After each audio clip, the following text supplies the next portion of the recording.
What up, motherfucks? It's your boy, the hater, up in this piece once again. Now, today's video is going to be about how Aew is perfect. The perfect company. This company never makes a mistake and nothing bad happens to them. This is the general narrative that is happening online as your boy is speaking, alright? So I decided to do a little Google searcheroo, motherfucks, a nice goog over there about Cody Rhodes, right? Because that's the hot topic right now in wrestling. What's happening to good old Cucky? You know what I'm saying? Now, the thing that I noticed as I'm smoking my hookah up in this bitch, right? You know what I'm saying? You might hear some hookah noises, is that a lot of people seem to have one opinion on this matter. I didn't see any articles in the top 5 or 6 articles that Google provided that specifically spoke about the reality of what's actually happening. You know what I'm saying? Nobody took a negative view of this at all, right? All of the coverage has been Aew positive because Aew is perfect and Aew can never fail. Now, while some of the finer points in these articles are certainly true, I'm not going to say that they're not, right? The fact is, the articles, as usual, are written with an intense bias. This has implications. Let's start by talking about one particular article that I read. The article was focused on suggesting that the fact that Cody Rhodes is leaving Aew is mutually beneficial for both Cody and Aew. Now, of course, there is some truth to this, right? Nobody, and I mean nobody, enjoyed the last few runs that Cody Rhodes had with the title, the last few feuds that he had, and the last few months, and perhaps last year of Cody Rhodes being on Aew. Now, personally, your boy enjoyed absolutely 0% of the time that Cody Rhodes was on TV. But I will say, like I always have, that Cody Rhodes is a decent wrestler. In the ring, he does good things. He seldom botches. And when he botches, it's usually the other guy not carrying his own weight.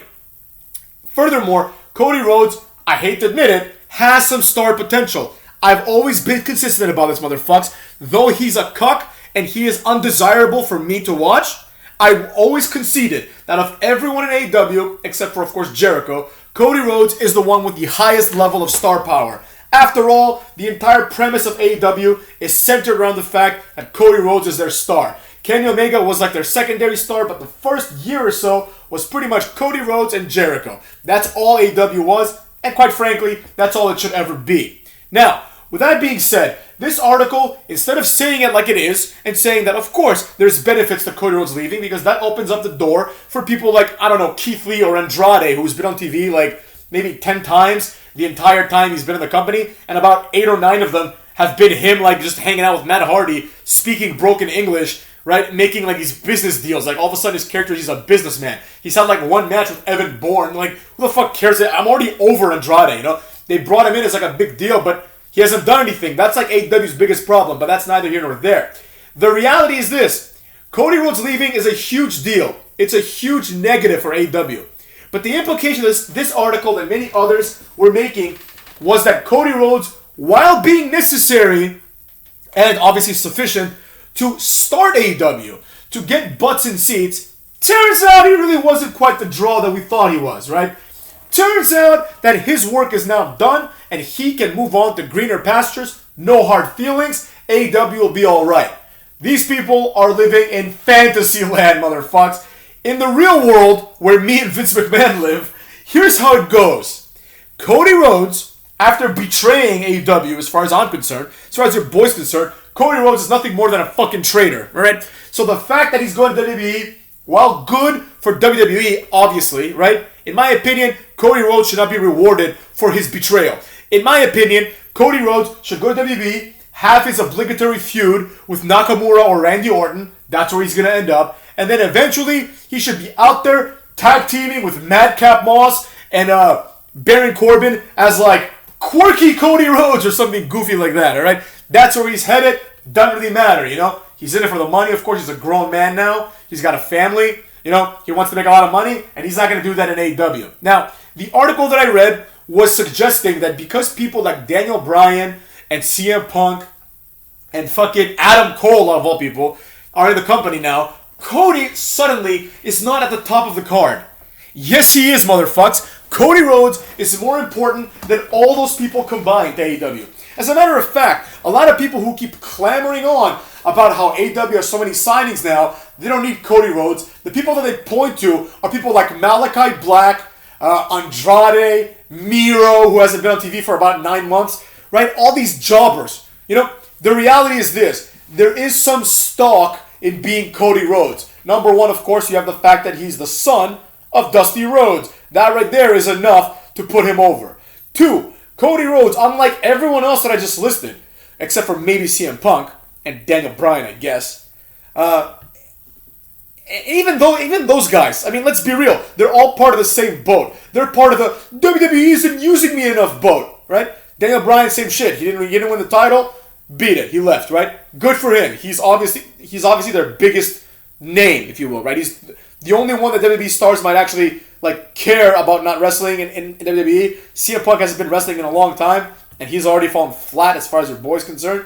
But the facts are what the facts are. Cody Rhodes, when compared to everyone else, including those people in my opinion, is superior to all of them combined. And the reason is because unlike Daniel Bryan, and unlike Adam Cole, and unlike CM Punk, who just waited for their opportunity to make a lot of money, Cody Rhodes was making a lot of money in WWE, considering what he was, and he willingly left, motherfucks. He willingly left the company and decided to turn himself into an indie jobber for 3 years. And in these, or forever, 5 years. And in the first few of those 5 years, he was wrestling in ROH, he was wrestling in New Japan, he was wrestling in fucking MCW, he was wrestling everywhere you could probably find him. New Jersey Pro Wrestling, fucking California Pro Wrestling, Maryland Pro Wrestling, everywhere. This motherfucker was everywhere. Idaho probably, He was everywhere. And this has stock because this was part of the gimmick. It was part of the storyline. Cody Rhodes left WWE in order to quote-unquote bet on himself. The entire iconography of AEW is based around this concept. Motherfucks. The reason why it's called... This is why people come to the hater channel, because I actually say things that are intelligent, motherfucks. Think about it. Not that other people don't, but let's be honest, a lot of people don't. A lot of people are dumb fucks. So, the whole premise of AEW, the first show, All In, right? All in. The entire iconography, the entire symbolism there is that you're going all in on this venture, right? You're betting on yourselves, which is what Cody Rhodes did. It is a Cody Rhodes product. All Out is a derivative of All In. Everything else, the buy-in, the casino battle royal, all these gambling-esque terms and symbolism falls into that category. The idea that this was a long shot, but Cody Rhodes and the Young Bucks were able to sell out whatever the fuck they sold out. They sold out like 20,000 tickets in an hour. They did a good job. AEW has merits. But these are the merits that involve Cody Rhodes, Kenny Omega, and the Young Cucks, alright? Tony Cuck, on the other hand, has nothing to do with this. He was not part, as far as I know, of All In, right? That was a Cody Rhodes production.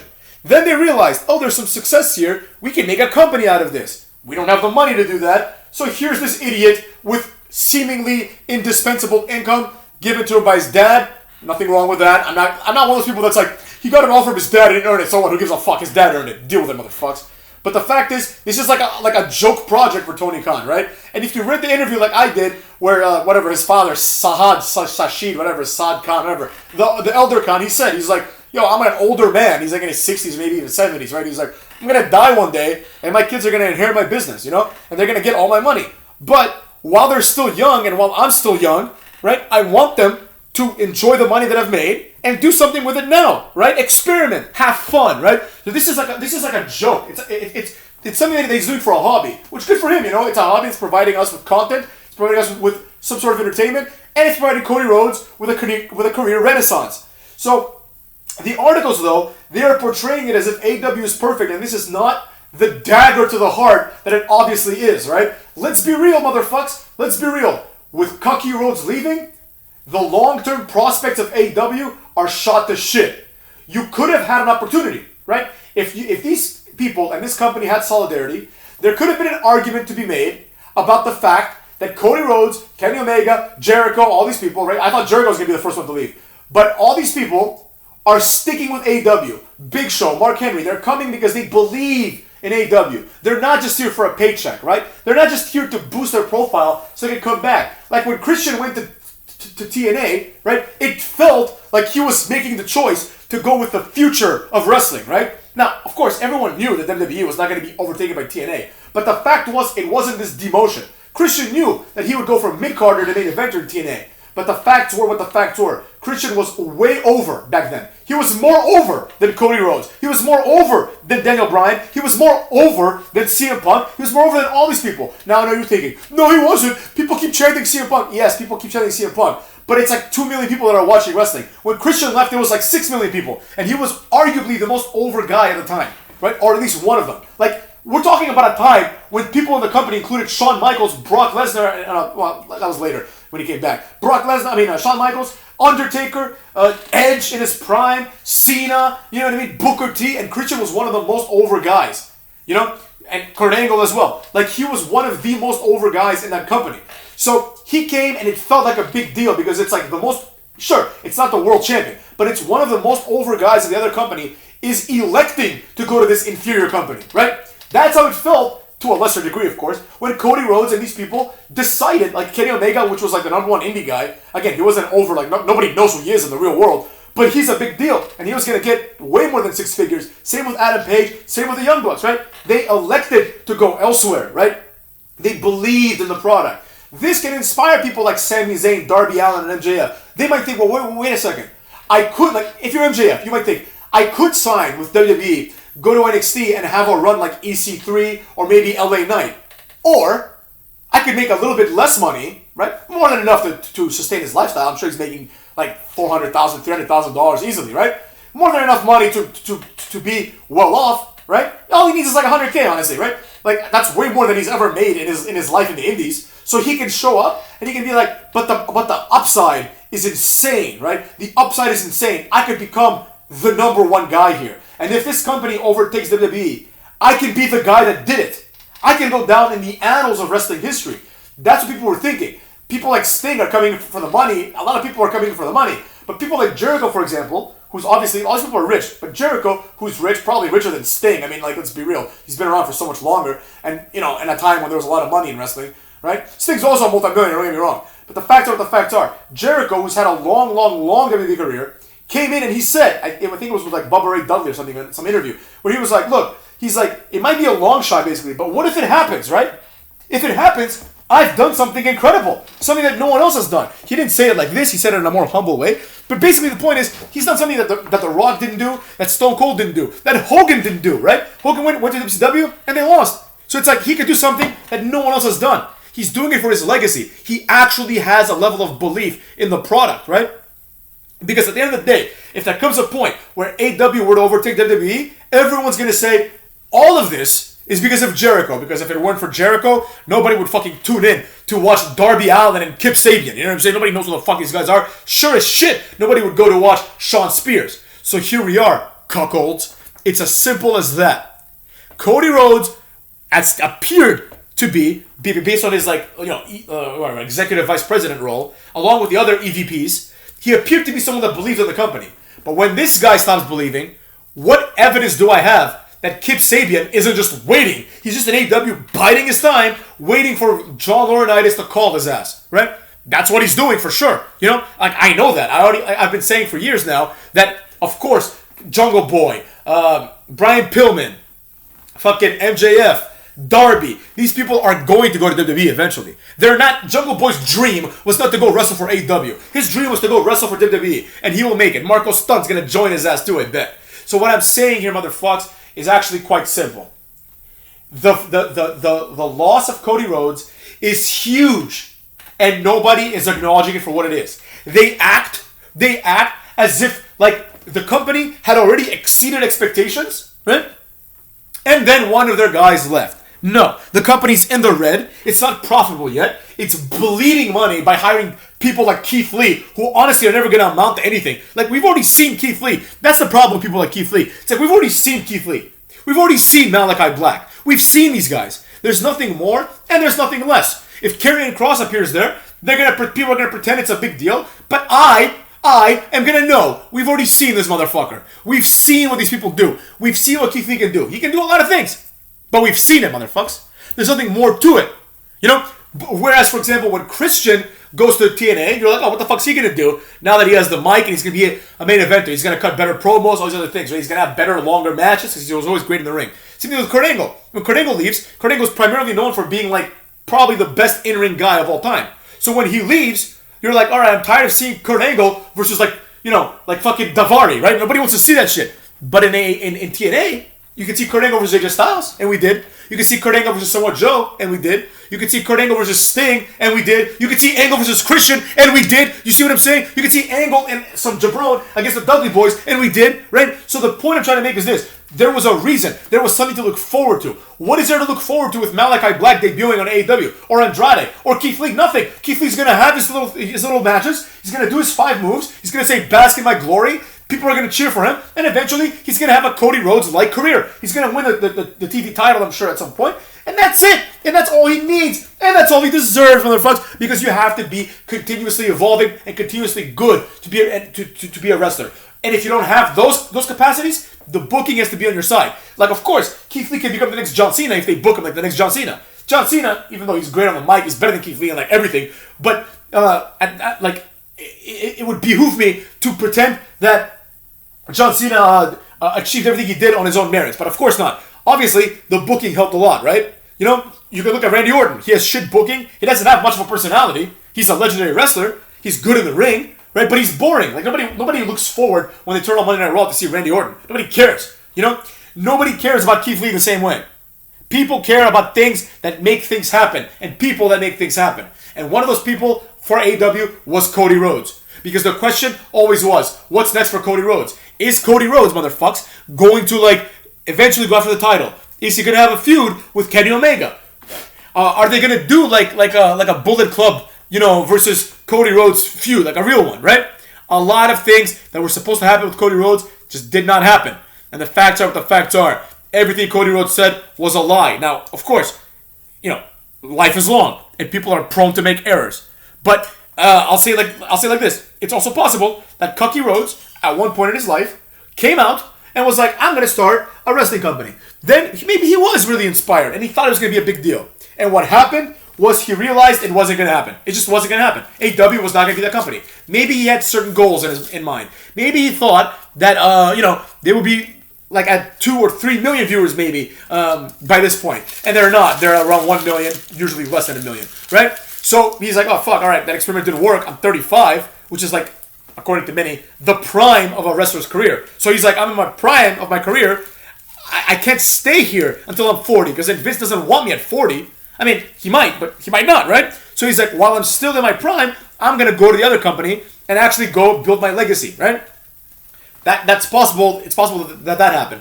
But that also is bad news for AEW, because that means that the one guy that was supposed to never waver, right, decided that it was time to waver. It decided that this is just not going to work. You know what I'm saying? That it doesn't make any sense whatsoever to stick around with a sinking ship. And a sinking ship it is. Because the amount of the people are like, oh, they went from 800,000 views to 1.1 million last week. All right, first of all, that's a one-off because it was like a pay-per-view type of event, right? Like last week, it was like a pay-per-view. They have 4 pay-per-views, and they have these like quasi pay-per-views here and there, where the world title was defended in like a storyline program, like it was in like an epic match, right? Good match, by the way.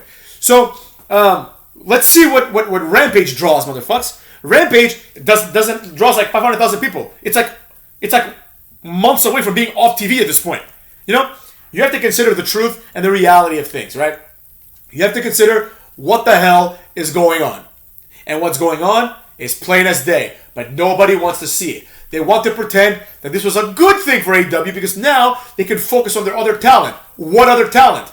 Like, I'm going to make a video soon. It's going to be the worst and best champions in wrestling right now. I'm going to talk about every person that holds a title and talk about how good or bad they are. So, and there you'll see how shitty AEW really is. Now, the fact is, motherfuckers, that with all these things being said, the truth must be consistent. And that is this. Cody Rhodes either has no faith, like in the company, or he doesn't care enough. And both of these are huge demoralizers. Vince McMahon, if he wants to, in 2 weeks, can drive AEW out of business. 2 weeks. Because, fine, Daniel Bryan won't go back. Fine, CM Punk won't go back. But do you think Miro won't go back? Do you think Keith Lee won't go back? Do you think that Adam Cole, if he's told he's going to be on the main roster, despite the fact that he's 5'3" and 100 pounds, isn't going to go back? Do you think Adam Page isn't going to go back? Do you think the Young Bucks and Kenny Omega cannot be lured with a big money offer in light of everything that's been happening? Of course they can. And I'm sure a lot of them will. You know? Vince McMahon has the upper hand. He always had. And Tony Khan has just suffered a tremendous loss. Keep in mind that if you discount Big Swole, who Tony Khan jokingly said wasn't a good enough wrestler after she was released from her contract, like, keep in mind that if you discount Big Swole, which we have to, Cody Rhodes is the first guy to be fired in any capacity from his company, aside from like Jimmy Havoc or whatever. Not Jimmy Havoc. What's that guy? Was it Jimmy Havoc? Yeah, Jimmy Havoc, I think. Yeah. Like, aside from these people, it's really hard to get fired from AEW. But leaving on purpose, I don't think anyone's thus far left on purpose, like through their own will, except for Cody Rhodes. It could have been anybody. WWE could have signed Fuego del Sol and nobody would care. It wouldn't even make news, obviously, right? But it's Cody Rhodes. Now a lot of people are like, well, AEW has stolen so many talent. No, they've stolen nobody from WWE. The only arguments are Daniel Bryan and maybe Adam Cole. But Adam Cole never drew a dime, and Daniel Bryan, I mean, I'll give it to them. Daniel Bryan, he's a big get. But let's be real. What has he done? Nothing. He already lost Adam Page. Who cares? Then you have, the other people that were good gets. Like, Luke Harper and Miro and these people. But the facts are WWE didn't want them. So beat it, motherfucks. Beat it. Now, I'm not saying they're not good wrestlers. Because, for example, Brody Lee, it's a perfect example. WWE just didn't have anything for him. But they recognized he was a good wrestler. They recognized that they should have something for him. They just don't. His personality's boring, motherfucks. He was probably the only guy to come to AEW and do anything remotely interesting. I'm not saying I was a big fan of the Dark Order, but the facts are what the facts are. At least he came in and did something different. Miro is just Miro. He's just a big honking brute who beats people up. It doesn't matter if he's motivated by the fact that someone slept with his wife, or because he's a Russian spy, or it's because he likes video games. It doesn't matter. He behaves the exact same way. Oh, the Redeemer. Shut the fuck up. You know what I'm saying? Cody Rhodes is the only guy that they had that clearly, and I hate saying this, but it's true, had mainstream appeal. This is evidenced by the fact that he has several other shows that have nothing to do with AEW. He has the Road to the Top, which of course was going to fail. And then he has, obviously, as we've seen, motherfucks, very, very evidently, you know what I'm saying? The Go Big Show, where he's like one of the main judges. He's like one of the draws of the show in many ways, right? So like, he's trying to like branch out. Now, all this shit's done when he goes to WWE. But he's trying to branch out. The reality is, motherfucks, it's all over for him. It's all over for Cody. As far as I'm concerned, he's going to go to WWE. He might have a program. He's going to get a huge pop. Right? He's going to get an insane pop. Right? And then it's going to die down. Because Cody Rhodes, there's a reason why he didn't make it the first time. And there was a point, motherfuckers, believe it or not, I hate to say this, but there was a point in WWE. This is when I was in law school, so like 8 years ago or so, where Cody Rhodes was my favorite wrestler. My favorite wrestler, period. Aside from, of course, like Christian and Kurt Angle, and I don't mean all time. But my favorite wrestler who was actively competing. There was a point, Survivor Series, the one where it was like, I went to see it live in Madison Square Garden. It was The Rock and Cena versus The Amazing Truth, right? The Miz and R-Truth. And in that pay-per-view, Cody Rhodes got rid of like all these shitty gimmicks, and he just became Cody Rhodes. He was like the undashing Cody Rhodes. He became Cody Rhodes, and he helped Team Wade Barrett win. And he was like one of the main guys on Team Wade Barrett. It should have been Team Cody versus Team Randy as far as I was concerned. He got a huge pop. People were behind him even though he was a heel. I was like, this is the moment where you push Cody Rhodes. That moment never came. So there was a point. Cody Rhodes has always had potential. It's the fact that he needs to take, like, it's a blessing in disguise for him as well. Even though he's probably going to fail. Blessing in disguise, because one thing that he's not good at is creative control. He has no idea how to be charismatic and confident. He can cut a good promo, right? He can wrestle, but he needs guidance. He needs to be guided. The fact that they didn't let Dusty Rhodes guide him to the top says volumes, because nobody could have guided him better than his own father, right? But nobody saw it. So I don't know why they'd see it now. I don't know why Vince McMahon will be impressed by the fact that Cody Rhodes beat Sammy Guevara. Who cares? You know what I'm saying? Vince McMahon doesn't give a fuck. He's probably like, who the fuck is Sammy Guevara? I see someone from 205 Live. It's exactly what he would say. He doesn't even know who the fuck this guy is. But the facts are what the facts are. It's still a huge get. It's a huge get, and it's a huge for WWE and a huge blow for AEW. And the fact that people are reporting on it as if nothing has happened, as if AEW is for the better for it, is ridiculous. This is the like think about the amount of mental gymnastics one has to go through to get to that conclusion. So when Cody Rhodes, their number one guy, leaves for WWE, that's not a big deal. But when Andrade gets signed, oh my god, what a huge loss WWE experienced. Who, Andrade? Who gives a fuck? If he was still in the company, he'd be the third man in Los Lotharios. Who the fuck cares about him? You know? And again, he's someone that I like. There's value there. But let's be real. Nobody gave a shit about Andrade. If Andrade was still wrestling in Mexico, AEW wouldn't sign him. You know? They wouldn't. They signed him only because he's a WWE guy. They signed all these people only because they're WWE guys. The reason why Keith Lee being a big surprise is a big deal is because he's a WWE guy. If Keith Lee was like in whatever, CZW, where the fuck he was before, right? And was fired, and then was signed by AEW, right? Nobody would care. Think about it this way. AEW fans will always shit on bad things that happen to WWE, but they'll spin bad shit that happens to AEW as if they're overall good things. Now, I know I can see the future. The pipeline is as follows, motherfuckers. Eventually, Roderick Strong's going to get released. And then he's going to be signed to AEW. People are going to pretend it's a huge deal. Then Joe Gacy might get released, let's say. Right? Oh, they got Joe Gacy. What a huge get. Oh, Grayson Waller's in AEW. What a huge get. Just like they did with Shawn Spears. What a huge get. You see what I'm saying, motherfuckers? Do you see where I'm getting at? Vince McMahon, if he wanted to, he could easily just fire people he doesn't like and just send them to AEW. Because they'll gobble up anybody at this point. Right? And he can just send jabrones. Oh, here's Kalisto. Where the fuck he's doing right now, you know? Here, he can go there. Point is, motherfuckers, it's all downhill from here for AEW. Now, don't get me wrong. Just like TNA did several times, like after Kurt Angle debuted, that was the height, was when Kurt Angle debuted.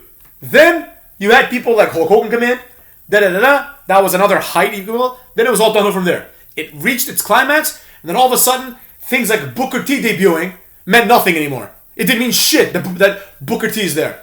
All of a sudden, people are pretending they're excited that like fucking Tiger or whatever, or Ligero, what the fuck it was, some Lynx looking guy, like some jabron, Tigre Uno, there it is, Tigre Uno's here. Oh wow, what a big deal. Nobody knew who the fuck that guy was, who the guy was then, nobody knows now. So that's what's gonna happen to AEW. There will be times when they will get a big signing.